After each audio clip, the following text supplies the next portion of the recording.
নমস্কার বন্ধুরা, ড্রিমার্স একাডেমিতে তোমাদেরকে স্বাগত। পরিস্থিতির কল্যাণে বলতে পারো বা পরিস্থিতির চাহিদায় অনলাইনে আমাদের প্রথম ক্লাস ইন্ডিয়ান ইকোনমি ওপর। তো আগের দিন আমি তোমাদেরকে সিলেবাস সম্পর্কে একটা সম্যক ধারণা দিয়েছি আশা করছি। তো তাতে আমি প্রথম দিকে আমি বলেছিলাম যে মাইক্রো ইকোনমিক কনসেপ্ট, কিন্তু মাইক্রো ইকোনমিক কনসেপ্টে যাওয়ার আগে এই চ্যাপ্টারটা সম্পর্কে একটু জেনে নেওয়া দরকার, যেটা পরবর্তীকালে আমাদের আরও ভালোভাবে ইকোনমিটাকে বুঝতে সাহায্য করবে। তো Indian economy and socio economic issue, এই টপিকটা দিয়ে আজকের ক্লাস শুরু করছি। তো প্রথম যে জিনিসটা আমাদের জানতে হবে সেটা হচ্ছে নেচার অফ ইন্ডিয়ান ইকোনমি। ভারতীয় অর্থনীতি কেমন, ভারতীয় অর্থনীতি কি ভারতীয় অর্থনীতিতে কি আছে। তো প্রথমেই দেখতে পাচ্ছ ভারতীয় অর্থনীতি হচ্ছে আন্ডার ডেভেলপড বা ডেভেলপিং ইকোনমি। আন্ডার ডেভেলপ মানে হচ্ছে আমরা এখনো পুরোপুরি ডেভেলপড কান্ট্রি হয়ে উঠতে পারিনি। ডেভেলপড কান্ট্রি কোনগুলো? ডেভেলপড কান্ট্রি হচ্ছে ইউএসএ বা ইউরোপের যে দেশগুলো আছে, প্রথম সারির দেশগুলো, সেগুলো হচ্ছে ডেভেলপড ইকোনমি। আমরা ভারতবর্ষ তথা যে সাউথ ইস্ট এশিয়াতে আমরা যে দেশগুলো রয়েছি, বা central Asia, Africa, Latin America, আমরা হচ্ছি আন্ডার ডেভেলপ বা ডেভেলপিং ইকোনমি। আর আমাদের ভারতীয় ইকোনমিতে কী আছে? লো স্ট্যান্ডার্ড অফ লিভিং। আমাদের জীবনযাত্রার মান কিন্তু অতটা উন্নত নয়, আমাদের জীবনযাত্রার মান কিন্তু একটু নিচের দিকেই। আর কি? Low PCI. PCI means per capita income, অর্থাৎ মাথা পিছু আয়। ভারতবর্ষের লোকেদের মাথা পিছু আয় কিন্তু অন্যান্য দেশেদের তুলনায় অনেকটাই কম। আমি বলবো কোন দেশের মাথা পিছু আয় কত আছে, তোমরা একটু নোট ডাউন করে নিও। সব থেকে বেশি মাথা পিছু আয় যদি বলা হয় সেটা হচ্ছে কাতার। কাতারের মাথা পিছু আয় হচ্ছে $1,27,000 মাথা পিছু। তারপর আছে লুক্সেমবার্গ, এটা ইউরোপের একটা ছোট্ট দেশ, সেখানের লোকেদের মাথা পিছু আয় হচ্ছে $1,07,000। ইউএসের লোকেদের মাথা পিছু আয় হচ্ছে $62,000। এরপর চায়নার যদি মাথা পিছু আয় ধরি সেটা হচ্ছে $18,100। আমাদের ভারতের অবস্থান কি আছে? ভারতীয়দের মাথা পিছু আয় $7,800, এইরকম কিছু, এই আশেপাশেই রয়েছে, অ্যাপ্রক্সিমেট ফিগার $7,800। পাকিস্তানের মাথা পিছু আয় কত? পাকিস্তানের $5,600 আশেপাশে। আর যদি দেখা যায় যে সামগ্রিকভাবে গোটা দুনিয়ার লোকেদের মাথা পিছু আয় হচ্ছে $16,800।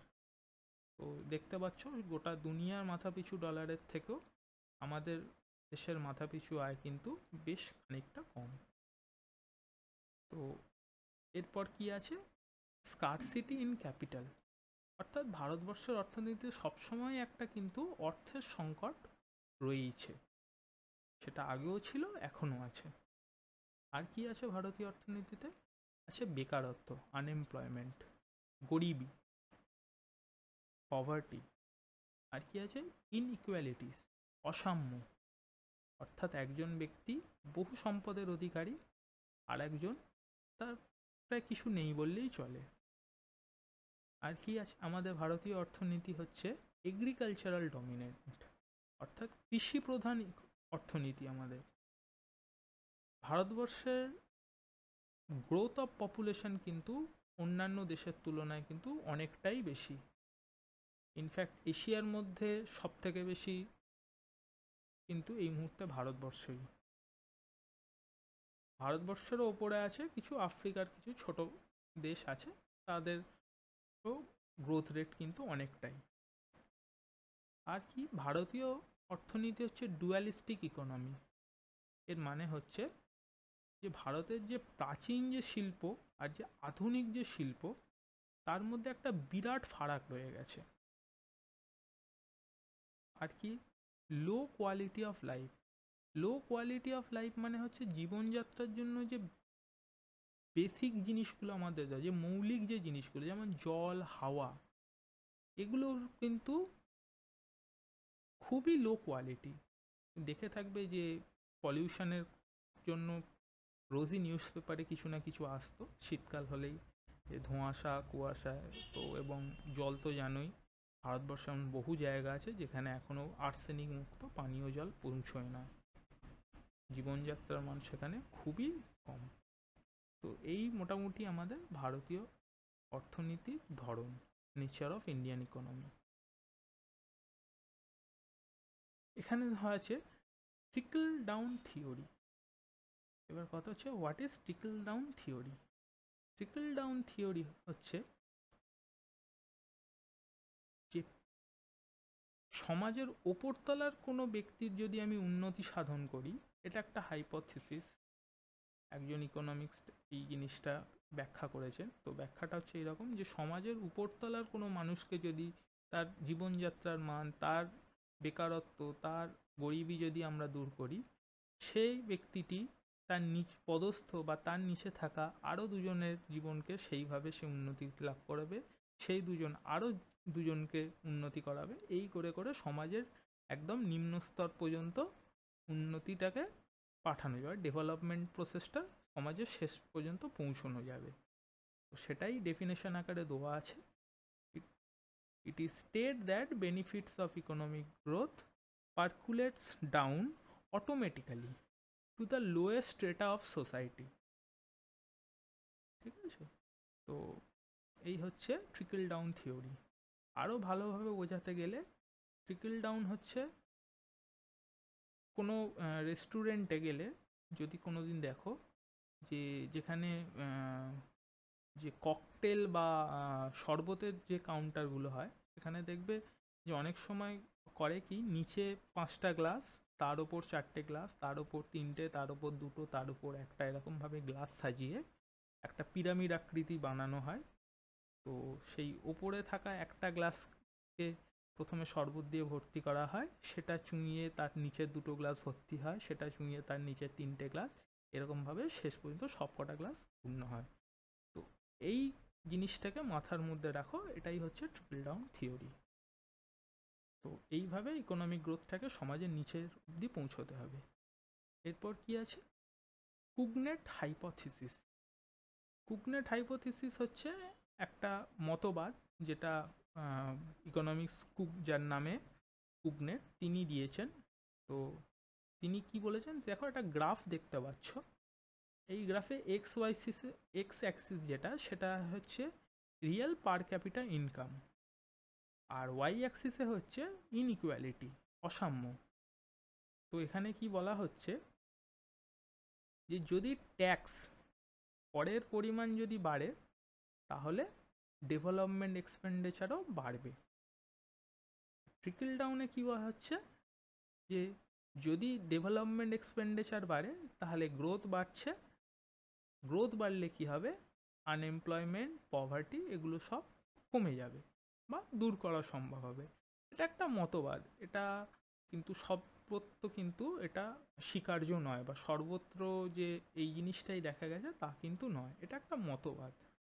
যেমন আমরা স্কুলে পড়েছি অ্যাভোগাড্রো হাইপোথিসিস, অ্যাভোগাড্রো বিজ্ঞানে, তো এখানেও অর্থনীতিতে এরকম একটা হাইপোথিসিস আছে, কুগনেটস হাইপোথিসিস। তোমাদের শুধু এটা জানতে হবে যে এই হাইপোথিসিসটা করা হয়েছে আনএমপ্লয়মেন্ট আর পভার্টিকে রিডিউস করার জন্য। জাস্ট এইটুকুনি তোমরা ভালোভাবে জানবে। আর গ্রাফটা দেখে রাখবে, কুগনেট হাইপোথিসিসের গ্রাফ হচ্ছে এই রকম।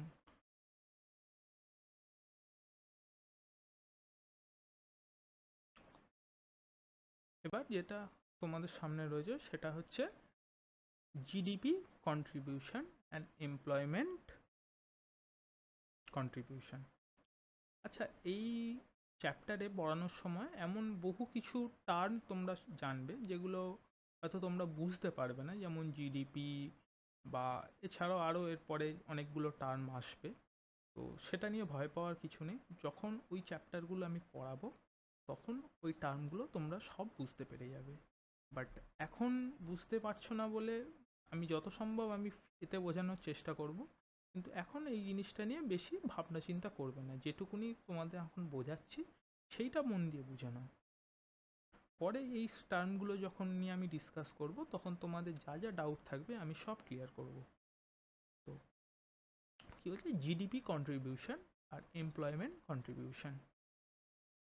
তো এখানে দেখো একটা জাস্ট ডেটা বলতে পারো বা একটা এ দেওয়া হয়েছে সামনে, যে 1950 অর্থাৎ যখন ভারতবর্ষ স্বাধীন হলো তখন জিডিপি মানে হচ্ছে, সোজা কথায় যদি আমি তোমাদের বলি সেটা হচ্ছে দেশের বার্ষিক আয়, মোট বার্ষিক আয়।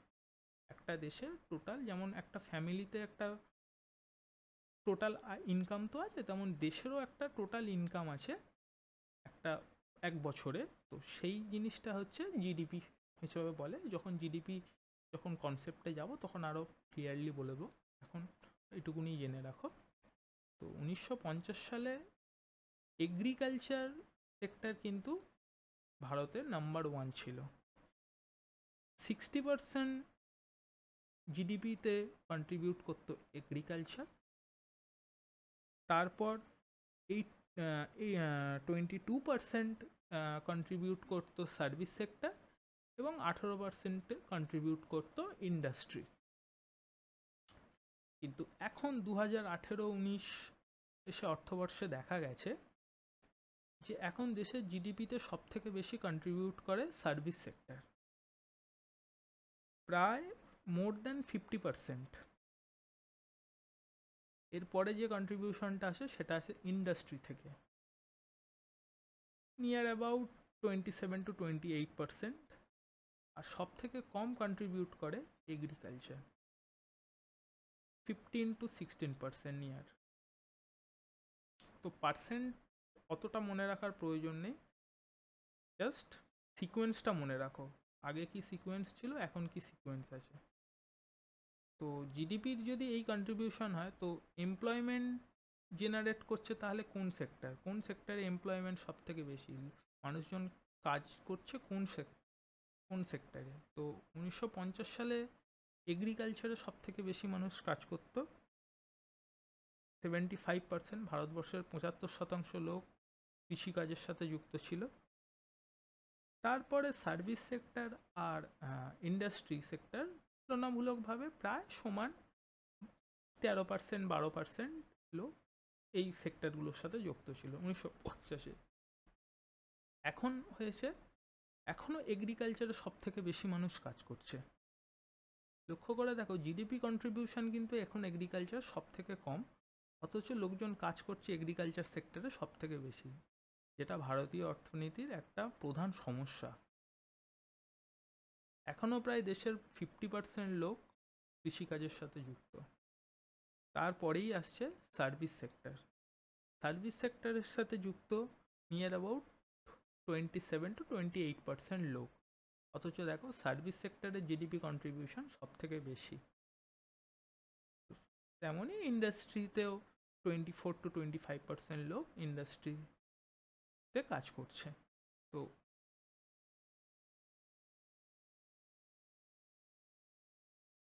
তো এরপর যে জিনিসটা দেখবে সেটা হচ্ছে থিওরি অফ ডেমোগ্রাফিক ট্রানজিশন।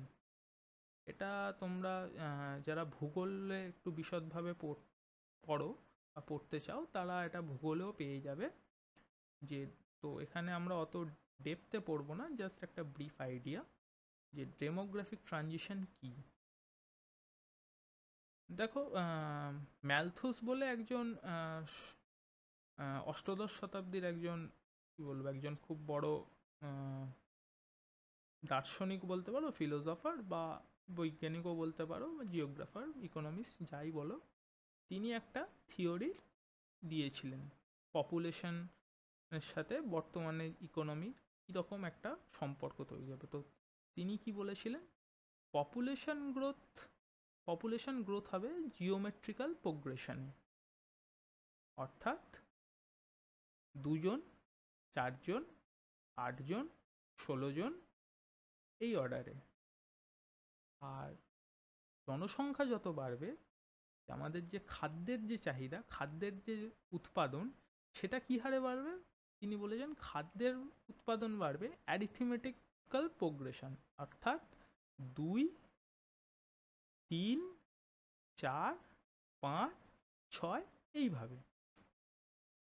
অর্থাৎ তিনি বলতে চেয়েছেন যে একটা সময়ের পরে পপুলেশন যে এতটাই বেড়ে যাবে যে রীতিমতো আমাদের খাদ্য সংকট দেখা দেবে, এবং সেটা হয়তো আমরা পুরোপুরি না হলেও আমরা বেশ কিছুটা ভাবে বুঝতে পারছি বর্তমান পরিস্থিতির সাথে সামঞ্জস্য রেখে। তো এরপর দেখো, এরপরের যে থিওরিটা সেটা হচ্ছে, দুজন ভদ্রলোকের নাম আছে, নোটেস্টাইন আর থমসন। এরা যে ডেমোগ্রাফিক যে জনসংখ্যা বৃদ্ধি নিয়ে যে থিওরিটা দিয়েছেন সেটা কিন্তু সায়েন্টিফিক্যালি কারেক্ট, বিজ্ঞানীরা সবাই একসাথে মেনে নিয়েছে। তো এখানে একটা চার্ট দেখতে পাচ্ছ, চার্টে দেওয়া আছে stage, modern theory, birth rate, death rate আর পপুলেশন গ্রোথ।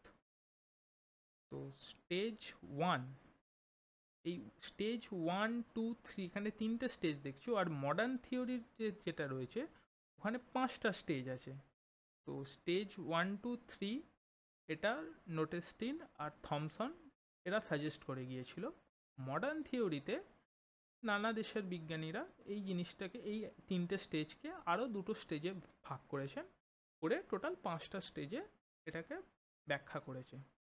তো স্টেজ অনুযায়ী দেখছি, প্রথম স্টেজে বার্থ রেট হাই হবে, ডেথ রেট হাই হবে, অর্থাৎ পপুলেশন গ্রোথ লো। তারপরের স্টেজে কি বলেছে, birth rate high, death rate কমা শুরু হবে, begin to fall. Death rate কমা শুরু মানে পপুলেশন গ্রোথ বাড়তে শুরু করবে। স্টেজ 3তে কি বলা হয়েছে, বার্থ রেট কমবে, সরি, বার্থ রেট বাড়বে, ডেথ রেট কমবে, পপুলেশন গ্রোথ হাই। আর এই স্টেজটাকেই বলা হয় স্টেজ অফ পপুলেশন এক্সপ্লোশন, জনবিস্ফোরণ, যেটা আমরা ভারতবর্ষে আমরা দেখতে পাচ্ছি, প্রত্যক্ষ করছি। 4 নম্বর স্টেজে কি বলা হয়েছে, 4 নম্বর স্টেজে বলছে বার্থ রেট কমা শুরু হবে, ডেথ রেট তো কমেই আছে, তাহলে কি হবে, পপুলেশন গ্রোথ কমতে শুরু করবে। ইন্ডিয়া, চায়না এরা কিন্তু এই 4th স্টেজে প্রবেশ করেছে। 5th স্টেজ কি বলছে, বার্থ রেট কম, ডেথ রেট কম, পপুলেশন গ্রোথও কম। এই স্টেজে কারা আছে, এই স্টেজে আছে ইউরোপিয়ান যে ডেভেলপড কান্ট্রি, এরা কিন্তু এই স্টেজে বিলং করছে।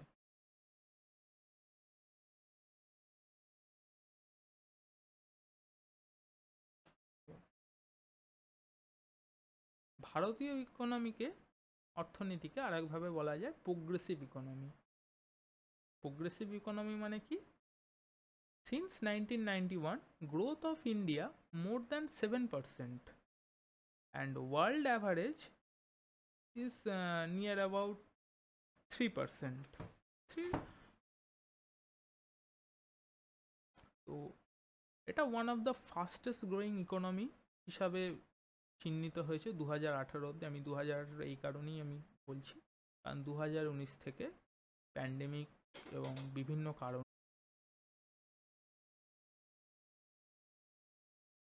তো share in world GDP from 1991 to 2018, অর্থাৎ সারা দুনিয়ার জিডিপি যে শেয়ারে, তাতে কিন্তু ভারতের অবস্থান অনেকটাই এগিয়েছে।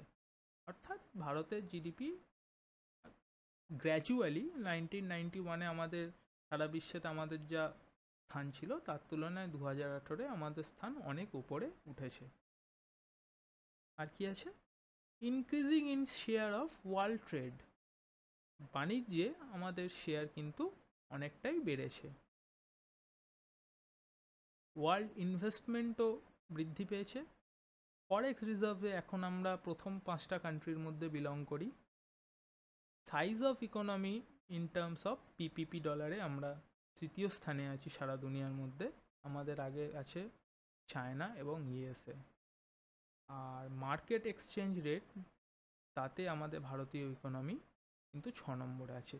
এই পিপিপি ডলার আর মার্কেট এক্সচেঞ্জ রেট, এটা কিন্তু খুব জরুরি একটা কনসেপ্ট। এটা অনেকেই ভুল করে, অনেক জায়গায় এটাকে মানে এড়িয়ে যাওয়া হয়, ঠিকমতো স্টুডেন্টরা এটা খেয়াল করে না। সেটা হচ্ছে পিপিপি ডলার আর মার্কেট এক্সচেঞ্জের ডলার কিন্তু এক জিনিস নয়। পিপিপি ডলার মানে কি? পিপিপি কথার হচ্ছে পারচেসিং পাওয়ার প্যারিটি। এর মানে কি? এর মানে হচ্ছে যে জিনিসটা আমাদের দেশে, একটা এক্সাম্পল আমি তোমাদের দিচ্ছি। ধরো 1 কেজি আলুর দাম যদি ভারতবর্ষে 20 টাকা হয়, তাহলে সেই সেম 1 কেজি আলু আমেরিকায় দাম হচ্ছে $1। যদি তুমি মার্কেট এক্সচেঞ্জ রেটে বিচার করো, তাহলে $1 সমান ভারতীয় মুদ্রায় হচ্ছে 70 টাকা, 70 টাকার আশেপাশে। কিন্তু ভারতে ওই 1 কেজি আলুই আমি পাচ্ছি 20 টাকায়। অর্থাৎ পিপিপি ডলারে যদি এটাকে দেখা হয়, তাহলে পিপিপি ডলারে $1 সমান হচ্ছে 20 টাকা। তো এটাই হচ্ছে পিপিপি ডলার আর মার্কেট এক্সচেঞ্জ রেটের মধ্যে তফাৎ। অর্থাৎ কোনো কমোডিটি কিনতে গেলে আমেরিকায় কি পরিমাণে টাকা ব্যয় হচ্ছে, আর ইন্ডিয়াতে ওই সেম অ্যামাউন্টের জিনিস কিনতে গেলে, সেম কোয়ান্টিটি পরিমাণ যদি আমরা নিই, তাহলে ইন্ডিয়াতে আমরা কত টাকা ব্যয় করছি। তো এই দুটোকে যদি আমরা রেশিও আকারে দিই, তাহলে যে এটা আসবে সেটাই হচ্ছে কিন্তু পিপিপি ডলার। আর মার্কেট এক্সচেঞ্জ রেট তো যেটা সবাই জানো, যে নিউজ পেপারে দেয় যে $1 সমান আজকের কত বাড়লো, টাকার দাম কমলো, টাকার দাম বাড়লো। তো এটা হচ্ছে মার্কেট এক্সচেঞ্জ হিসাবে এটাকে দেখা হয়। তো ওই পিপিপি ডলার আর মার্কেট এক্সচেঞ্জ রেট কিন্তু গুলিয়ে ফেলবে না, দুটো কিন্তু সম্পূর্ণ আলাদা।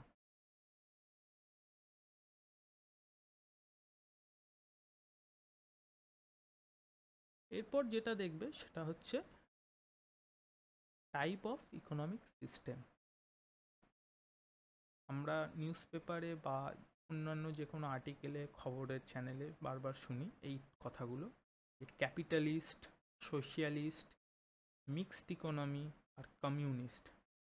প্লিজ এটা কোনো মানে পলিটিক্যাল দিক থেকে দেখবে না, ইকোনমিক দিক থেকে এটাকে দেখবে। তো ক্যাপিটালিস্ট ইকোনমি কি? ক্যাপিটালিস্ট ইকোনমিতে দেখো 6টা পয়েন্ট করা আছে। তো প্রথম পয়েন্টে বলা হচ্ছে প্রাইভেট সেক্টর ডমিনেন্ট, অর্থাৎ বেসরকারি সংস্থার সেখানে প্রাধান্য বেশি। আর কি? Very liberal. লিবারাল মিনস কোনো রেগুলেশন বা সেই জাতীয় কোনো বিধিনিষেধ নেই। আর কি? যে রিসোর্স অ্যালোকেশন, অর্থাৎ কোন জিনিসটা মার্কেটে, কোন মার্কেটে আসবে, মার্কেট থেকে কখন যাবে, এই যে টোটাল এটা ইম্পোর্ট এক্সপোর্ট বা পুরো বিজনেসটা, এটা কিন্তু মার্কেট বেসড। তো মার্কেট বেসড মানে হচ্ছে যেখানে যেমন চাহিদা থাকবে সেখানে তত মাল যাওয়া যাবে, যেখানে চাহিদা কম থাকবে সেখানে অত মাল যাবে না, অত মাল সেখানে পাঠানো হবে না।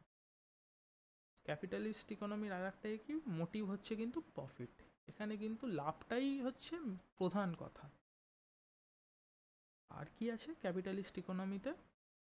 High efficiency. দেখবে যে যে কোনো বেসরকারি সংস্থায় তুমি যখন যাবে, তুমি কিন্তু সার্ভিসটা কিন্তু তুমি খুব ভালো পাবে। তুমি দেখতে পারো, সেটা আমাদের ভারতের ক্ষেত্রে ব্যাংক দেখতে পারো, বা কোনো প্রাইভেট হোটেল বা কোনো এতে আইটি সেক্টরের কোনো হোটেলে এতে গেলে, কোম্পানিতে গেলে দেখবে সেখানে কিন্তু এফিসিয়েন্সির ওপর কিন্তু ভীষণভাবে জোর দেওয়া হয়। তো এর ফলে কি হয়? এর ফলে যেটা হয় সেটা হচ্ছে সোশ্যাল ইনজাস্টিস, মানে সমাজের যে সব রকম পুরো ভালো দিক মন্দ দিক, এই দিকটা কিন্তু ক্যাপিটালিস্ট ইকোনমিতে অতটা বিচার্য করা হয় না। এখানে মূল যেটা প্রাধান্য পায় সেটা হচ্ছে প্রফিট, লাভ। যেখানে লাভ সেখানে ক্যাপিটালিস্টরা ইনভেস্ট করবে, ক্যাপিটালিস্ট বা ইনভেস্টাররা ইনভেস্ট করবে। তো সোশ্যালিস্ট ইকোনমি কি? সোশ্যালিস্ট ইকোনমি ঠিক অপোজিট অফ ক্যাপিটালিস্ট। এখানে কি, এখানে পাবলিক সেক্টর ডমিনেন্ট, অর্থাৎ গভর্নমেন্ট সেক্টর যেগুলো, গভর্নমেন্টের কোম্পানি হবে, যাবতীয় যে কোম্পানি গভর্নমেন্টের আন্ডারে থাকবে। তো গভর্নমেন্টের আন্ডারে থাকলে স্বভাবতই গভর্নমেন্ট তাতে হস্তক্ষেপ করবে, অর্থাৎ নানা রকমের রুলস রেগুলেশন বিধিনিষেধ লেগে থাকবে। রিসোর্স অ্যালোকেশন কি হবে? এখানে রিসোর্স অ্যালোকেশন কিন্তু মার্কেট বেস হবে না, এখানে গভর্নমেন্ট যেখানে চাইবে সেখানেই মালটা পাঠাবে। সেখানে যদি চাহিদা কমও থাকে তাহলেও সেখানে সেম অ্যামাউন্ট পাঠানো হবে, যেখানে চাহিদা বেশি থাকবে সেখানেও সেম অ্যামাউন্ট। এখানে কিন্তু গভর্নমেন্টের উপরই পুরো জিনিসটা ডিপেন্ড করছে।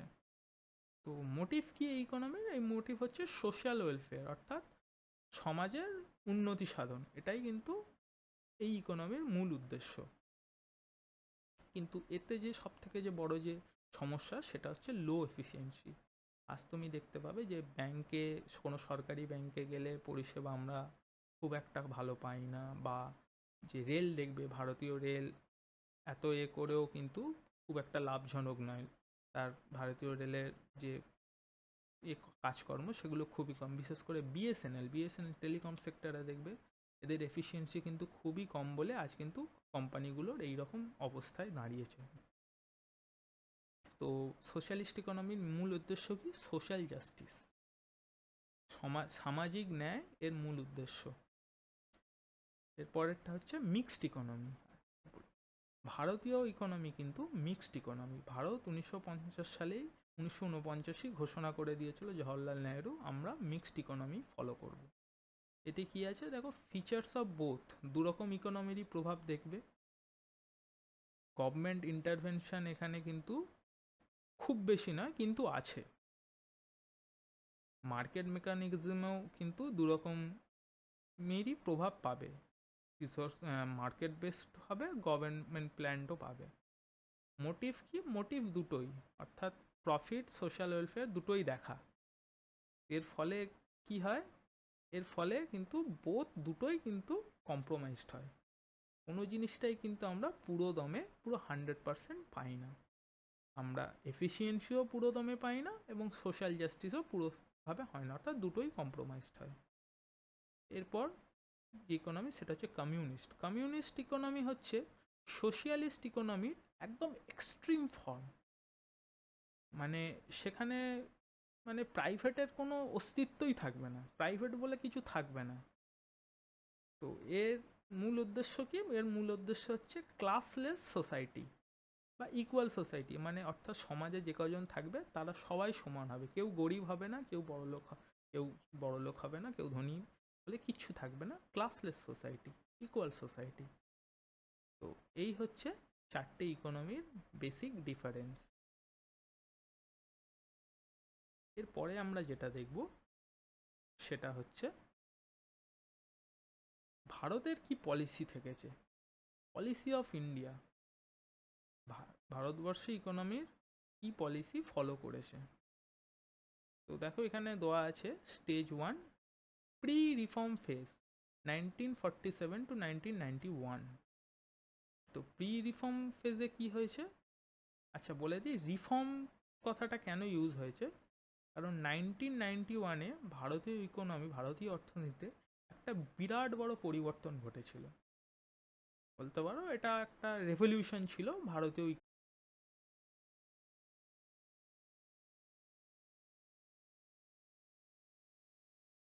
ভারতীয় ইকোনমির জন্য রেভলিউশন এই কারণে ছিল, কারণ এই সময় 1991-এ নরসিমা রাও প্রধানমন্ত্রী এবং মনমোহন সিং অর্থমন্ত্রী হিসাবে যুগান্তকারী জিনিস ঘটিয়েছিলেন, যেটাকে বলা হয় এলপিজি রিফর্মস। এলপিজি এখানে সিলিন্ডার নয়, এলপিজি পুরো মানে হচ্ছে L for liberalisation, P for privatisation, আর জি ফর গ্লোবালাইজেশন। যখন ইন্ডাস্ট্রি পড়াবো তখন এই ব্যাপারে আরও আমি ডিটেলসে বলবো। এখন শুধুমাত্র জেনে রাখো যে এলপিজি রিফর্ম হয়েছিল 1991-এ।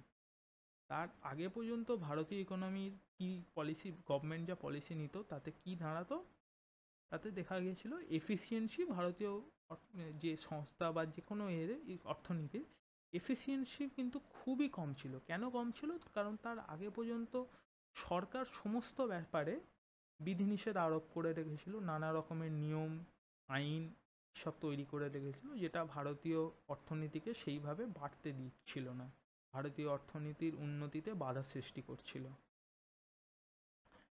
তো স্টেজ টুতে অর্থাৎ পোস্ট রিফর্ম ফেজ, অর্থাৎ 1991-এর পরে, তো 1991 থেকে 2004 যখনই এলপিজি রিফর্ম করা হলো, তো এলপিজি রিফর্ম করা মানে এক প্রকারে প্রাইভেট ইন্ডাস্ট্রিকে এখানে অনেকটাই বেশি স্বাধীনতা দিয়ে দেওয়া হলো। তো প্রাইভেট ইন্ডাস্ট্রিকে স্বাধীনতা দিয়ে দেওয়ার মানেই কিন্তু আগেই তোমরা দেখেছো যে প্রাইভেট ইন্ডাস্ট্রি পেলেই কী হবে, সোশ্যাল জাস্টিস, সামাজিক ন্যায়, সেটা কম্প্রোমাইজড হবে। এবং সেটা হয়েছিল, পুরো দমে নয় কিন্তু কিছু অধিকাংশে হয়েছিল। তো তারপরে 2004 থেকে এখনো পর্যন্ত যে পলিসি ভারত ফলো করছে তাতে দেখবে যে এক্সপেন্ডিচার ইন সোশ্যাল সেক্টর, অর্থাৎ সামাজিক খাতে ব্যয়, সেটা কিন্তু অনেকটাই বাড়ানো হয়েছে। এটা গভর্নমেন্টের তরফে বাড়ানো হয়েছে। তার কারণ হচ্ছে যেহেতু প্রাইভেট ইন্ডাস্ট্রি এখন ভারতীয় অর্থনীতিকে কন্ট্রোল করতে যাচ্ছে, তো সেক্ষেত্রে সামাজিক ন্যায়কে বজায় রাখতে গেলে সেখানে গভর্নমেন্টকে হস্তক্ষেপ করতেই হবে, এবং সেটাই হয়েছে। এরপরে কি হয়েছে, এলপিজিকে আরও বেশি ছাড় দেওয়া আছে। যেমন কিছুদিন বছর 5-6 আগেই দেখবে যে এফডিআই 100%, বা রিসেন্ট বাজেটেও অর্থমন্ত্রী বলেছে যে আমরা আরও বেশি বিদেশি বিনিয়োগ চাই। আমরা মানে ডিফেন্সও প্রায় 80%, মোর দ্যান 80% এফডিআইকে অ্যালাউ করেছে। তো ফলে বুঝতেই পারছো প্রাইভেট সেক্টর যদি এইসব ক্ষেত্রে প্রবেশ করে তাহলে কিন্তু এফিসিয়েন্সি অনেকটাই বেড়ে যাবে।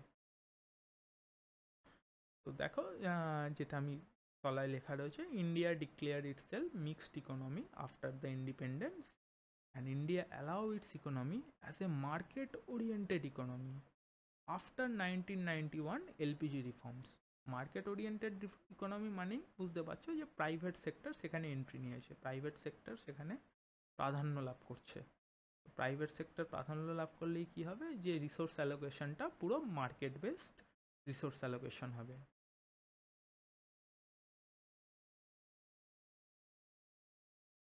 আচ্ছা, এরপরে যে জিনিসটা আসতে চলেছি আমরা, একটা খুব বড় সামাজিক ইস্যু, সোশিও ইকোনমিক ইস্যু, সেটা হচ্ছে ইনইকুয়ালিটি। তো ইনইকুয়ালিটি কি হচ্ছে? অসাম্য। অসাম্য কথাটা এখানে কিন্তু অর্থের দিক থেকেই বলতে পারো, দুরকমভাবে এটাকে বলা যায়, যে economic inequalities, difference in income expenditure of various section of society.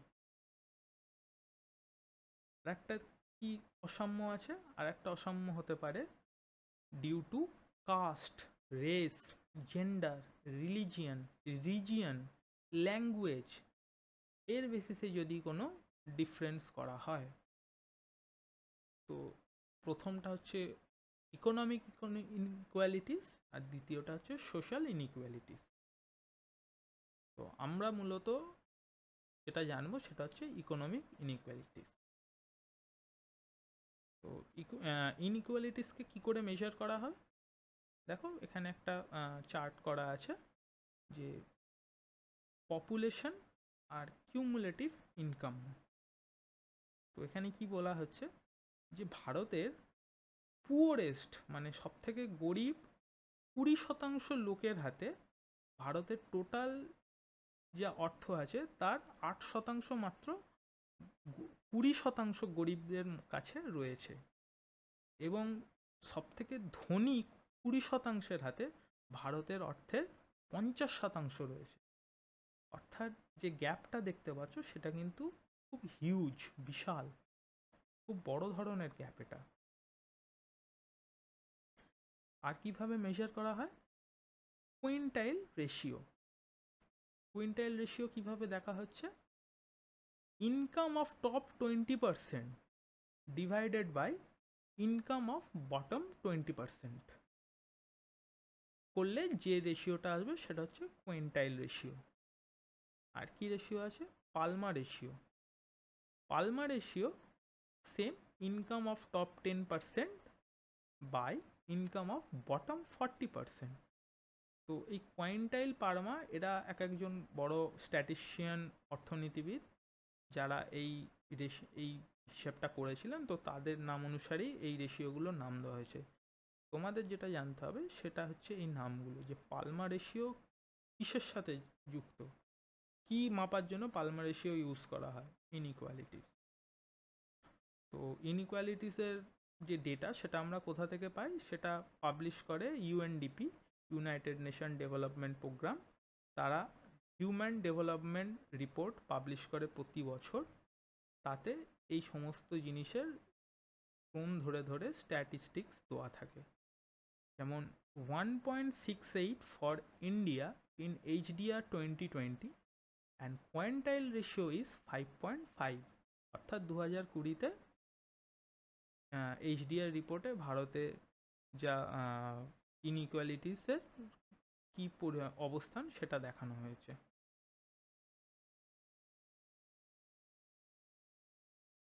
তো ইনইকুয়ালিটিসের ক্ষেত্রে দেখো এখানে দুটো ছবি দেখতে পাচ্ছ। প্রথমটায় দেওয়া আছে লরেন্স কার্ভ। তো লরেন্স কার্ভে দেখো একটা গ্রাফ এখানে দেখতে পাচ্ছ। তো আমি গ্রাফটাকে আমি যতটা সহজভাবে পারছি আমি তোমাদের বোঝানোর চেষ্টা করছি। তো এই গ্রাফে দেখো যে 45 ডিগ্রি অ্যাঙ্গেলে একটা যে অতিভুজ দেখতে, যে অতিভুজটা এই ত্রিভুজের, এই লাইনটাকে বলা হয় লাইন অফ ইকুয়ালিটি। অর্থাৎ এই লাইনের সাথে যে বি, যে দেখো যে কার্ভ লাইনটা আছে, সেই কার্ভ লাইনটা যদি এই লাইনের সাথে মিলে যায় তাহলে সেই ক্ষেত্রে বলা হয় এখানে পারফেক্ট ইকুয়ালিটি আছে, অর্থাৎ কোনো ইনইকুয়ালিটিস এখানে নেই। তেমনি ওই কার্ভটা যদি নিচের ভূমি বা লম্বের সাথে যদি মিলে যায় তাহলে বলা হয় এখানে পারফেক্ট ইনইকুয়ালিটি আছে। তো ইকুয়ালিটি ইনইকুয়ালিটি এইভাবে বোঝার চেষ্টা করো যে দুজন ব্যক্তি আছে এক্স এবং ওয়াই, আর তোমার কাছে টাকা আছে 100 টাকা। তো তুমি যদি এক্স ওয়াইকে 50-50 করে দিয়ে দাও তাহলে এই ছবিতে গ্রাফটা অতিভুজের সাথে মিলে যাবে। অর্থাৎ দুজনের কাছেই 50-50 আছে, মানে there is no inequality, there is perfect equality. তেমনি যদি তুমি এক্সকে 100 টাকাই দিয়ে দাও আর ওয়াইকে যদি 0 দাও তাহলে কি হবে? ওই কার্ভটা নিচের লম্ব বা ভূমিতে টাচ করবে, করলে কি হবে? পারফেক্ট ইনইকুয়ালিটি, অর্থাৎ একজনের কাছেই পুরো টাকাটা রয়েছে আর একজনের কাছে কিছুই নেই। তো এটাই হচ্ছে লরেন্স কার্ভ। এরপরে যেটা আছে খুব ইম্পর্ট্যান্ট একটা এ, তো দেখবে এতে অনেকটা তোমাদের যেটা জানতে হবে সেটা হচ্ছে গিনি কোএফিসিয়েন্ট। গিনি কোএফিসিয়েন্ট হচ্ছে ইনইকুয়ালিটি মাপার সবথেকে মানে প্রচলিত পদ্ধতি। এইচডিআর রিপোর্টেও গিনি কোএফিসিয়েন্টের হিসাবটাকে প্রধান বা মূল হিসাবে ধরা হয়। তো গিনি কোএফিসিয়েন্ট কি? It is an arithmetic measures of inequality which is based on Lorenz curve. অর্থাৎ এই গিনি কোএফিসিয়েন্ট মাপতে গেলে কিন্তু এই লোরেন্স কার্ভটা খুব প্রয়োজন।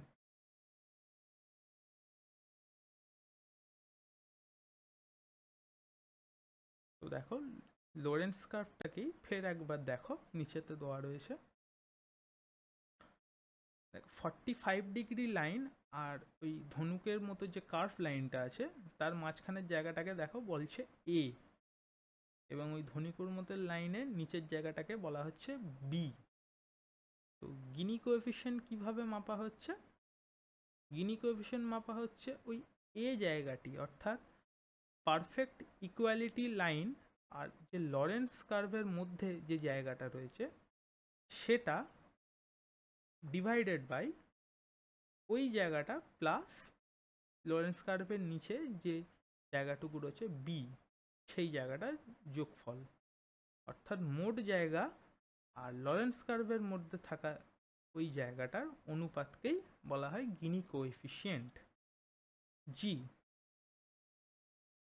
তো জি এর মান মিনিমাম কত হয় 0 আর ম্যাক্সিমাম হয় 1, অর্থাৎ জি এর মান যদি 0 হয় তাহলে হচ্ছে পারফেক্ট ইকুয়ালিটি, আর জি এর মান যদি 1 বা 1-এর কাছাকাছি চলে যায় তাহলে সেটা হয়ে যাচ্ছে পারফেক্ট ইনইকুয়ালিটি। 1 হলে পারফেক্ট ইনইকুয়ালিটি, 0 হলে পারফেক্ট ইকুয়ালিটি। তো ইন্ডিয়ার ক্ষেত্রে জি এর মান কত 2020 এইচডিআর রিপোর্টে যেটা দেওয়া হয়েছে 0.475, অর্থাৎ অনেকটাই কিন্তু বেশি। আমাদের ইনইকুয়ালিটি কিন্তু ভারতের অসাম্যতা কিন্তু অনেকটাই বেশি।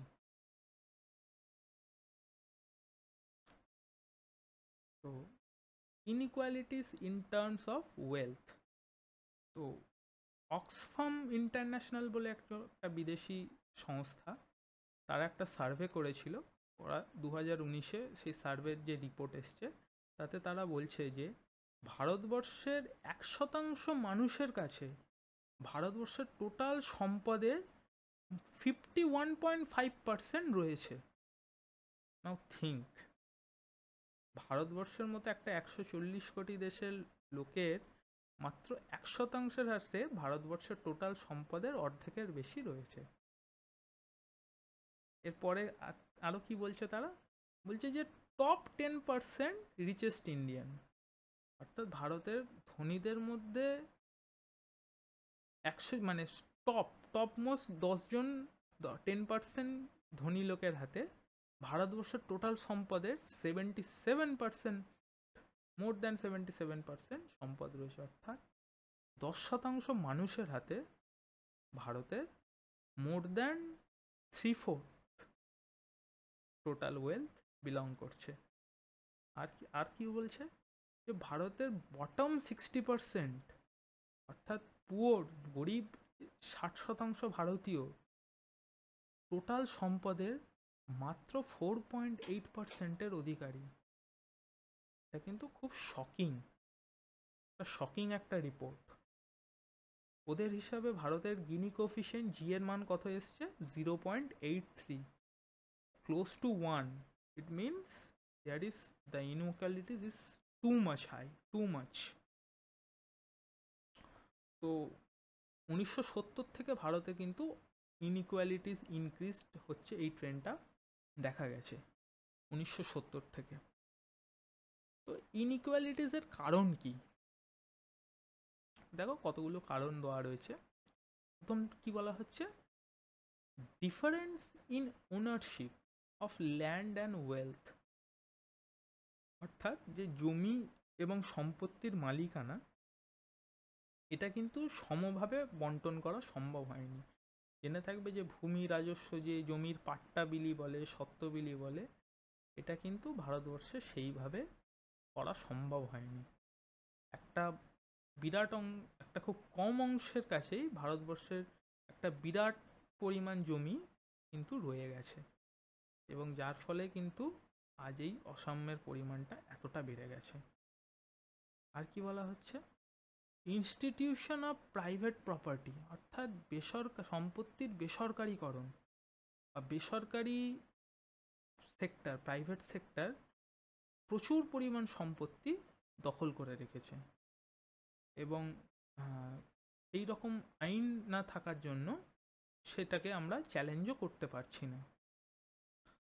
আর কি বলা হচ্ছে, difference in access to education and training, ভারতবর্ষের শিক্ষা এবং সেই পরিমাণে তাদেরকে তৈরি, অর্থাৎ ট্রেনিং, তাদের স্কিল ডেভেলপমেন্ট ঘটানো কিন্তু সেই রকমভাবে এখন আমরা করে উঠতে পারিনি। আর কি আছে, অর্থের সংকট, এটা তো রয়েইছে ভারতীয় ইকোনমিতে। বেকারত্ব, গরিব, এই জিনিসগুলো কিন্তু ইনইকুয়ালিটিকে আরও প্রশ্রয় দিয়েছে, আরও বাড়তে সাহায্য করেছে। আর কি আছে আমাদের অনুন্নত পরিকাঠামো, ইনঅ্যাডিকুয়েট ইনফ্রাস্ট্রাকচার। আমাদের পরিকাঠামো কিন্তু এখনও সেই রকম উন্নতি হয়নি। তো এই জিনিসগুলো ইনইকুয়ালিটিকে বাড়তে সাহায্য করেছে। আর কি আছে, গভর্নমেন্ট যে ডেভেলপমেন্ট এক্সপেন্ড অর্থাৎ যে উন্নতি খাতে যে ব্যয় করছে তাতে কিন্তু লিকেজ রয়েছে। তোমরা হয়তো অনেকে শুনে থাকবে যে আমাদের পূর্ব প্রধানমন্ত্রী অটল বিহারী বাজপেয়ী সংসদে একবার বলেছিল যে আমি গরিবদের জন্য যদি 1 টাকা পাঠাই তো গরিবদের হাতে গিয়ে 18 পয়সা পৌঁছচ্ছে, বাকি 82 পয়সা কোথায় যাচ্ছে। তো তিনি মানে প্রকারান্তরে কিন্তু কারাপশনকেই এক প্রকারে বিঁধেছেন এখানে। তো সেই রকমই তো আমাদের যে গভর্নমেন্টের ডেভেলপমেন্টাল এক্সপেন্ডিচার তাতে কিন্তু একটা বড়সড় ফাঁক রয়ে গেছে, ফলে গরিবদের হাতে বা নিচুতলার মানুষের হাতে কিন্তু সেই রকমভাবে অর্থ বা সম্পদ কোনোটাই সেইভাবে পৌঁছচ্ছে না। আর আজ কি আছে, difference in inherent abilities of individual, অর্থাৎ এক একজন লোকের অভ্যাস এক এক রকম। অর্থাৎ কেউ কর্মবিমুখ, কেউ কাজে খুবই আগ্রহী, আবার কেউ মানে কুঁড়ে জাতীয়, যেটাকে আমরা বাংলা ভাষায় বলি। তো এর ফলে কি হচ্ছে, একজন কাজ করতে আগ্রহী, একজন কাজ করতে আগ্রহী নয়। তো এরকম ক্ষেত্রে মানুষের বা একজন মানে যে কাজটা সহজেই করতে পারছে অপরজন সেই কাজটা সহজে করতে পারছেন না। তো এইগুলোও কিন্তু ইনইকুয়ালিটিকে বাড়তে সাহায্য করছে। তো গভর্নমেন্ট কি স্টেপ নিয়েছে, what is government measures? Government land reforms করার চেষ্টা করেছে। ব্যাংক এবং ফাইন্যান্সিয়াল ইনস্টিটিউশনকে ন্যাশনালাইজেশন করা হয়েছে। তোমরা জানবে যে 1969-এ ইন্দিরা গান্ধী যত ব্যাংক ছিল তাদেরকে ন্যাশনালাইজড করে। আর কি করেছে, এমএসএমই সেক্টরকে সাপোর্ট, অর্থাৎ এমএসএমই মানে মাইক্রো স্মল মিডিয়াম এন্টারপ্রাইজ, অর্থাৎ ক্ষুদ্র ও মাঝারি শিল্প, এদেরকে সহায়তা করতে হবে। কারণ এদেরই আন্ডারে একটা খুব বড় অংশের মানুষ এই সেক্টরে কাজ করে। অর্থাৎ এই সেক্টর যদি উন্নতি লাভ করে, এই সেক্টরে যদি প্রফিট হয়, তাহলে সেই প্রফিটটা কিন্তু ওই মানুষগুলোর মধ্যেও সমানভাবে ভাগ হবে, ফলে তাদেরও কিন্তু অনেকটাই উন্নতি হবে। প্রাইভেট পাবলিক সেক্টর স্থাপন করা হয়েছে, পিএসইউ, যে পাবলিক সেক্টর আন্ডারটেকিংস যে কোম্পানিগুলো আছে সেগুলোকেই করা হয়েছে।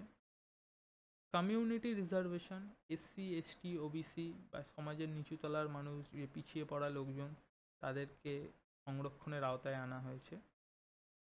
আর নানা রকম যে ডেভেলপমেন্টাল প্রোগ্রাম হয়েছে, যেমন poverty alleviation, employment generation, welfare payment, rural development program, urban development program, social security, skill development, health development, woman empowerment, educational program, এরকম বহু প্রোগ্রাম গভর্নমেন্ট কিন্তু নিয়েছে। তো এই হচ্ছে গভর্নমেন্ট মেজার্স।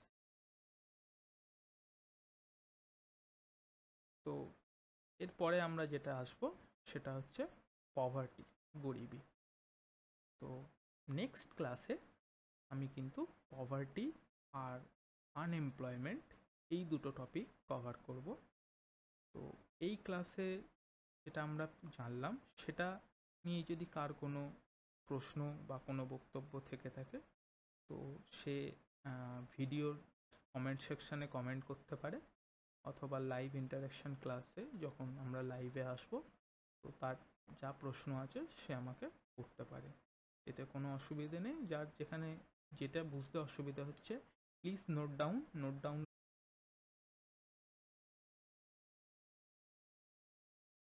তো যার যা প্রশ্ন আছে সে সেটা নোট ডাউন করো। কোনো টার্ম বা কোনো যদি বুঝতে অসুবিধা হয়, কোনো কনসেপ্ট যদি বুঝতে অসুবিধা হয়, তো সেটাও তোমরা নোট ডাউন করে রাখো, আমাকে সরাসরি জিজ্ঞাসা করতে পারো। এবং স্লাইডের শুরুতেই আমার ফোন নাম্বার, ইমেল আইডি দেওয়া আছে। যদি কোনো রকম কোনো ডাউট হয় তো আমাকে ওই নাম্বারে কল বা মেল করতে পারো, কোনো অসুবিধা নেই। তো আপাতত প্রথম ক্লাসের জন্য এইটুকুনি থাক।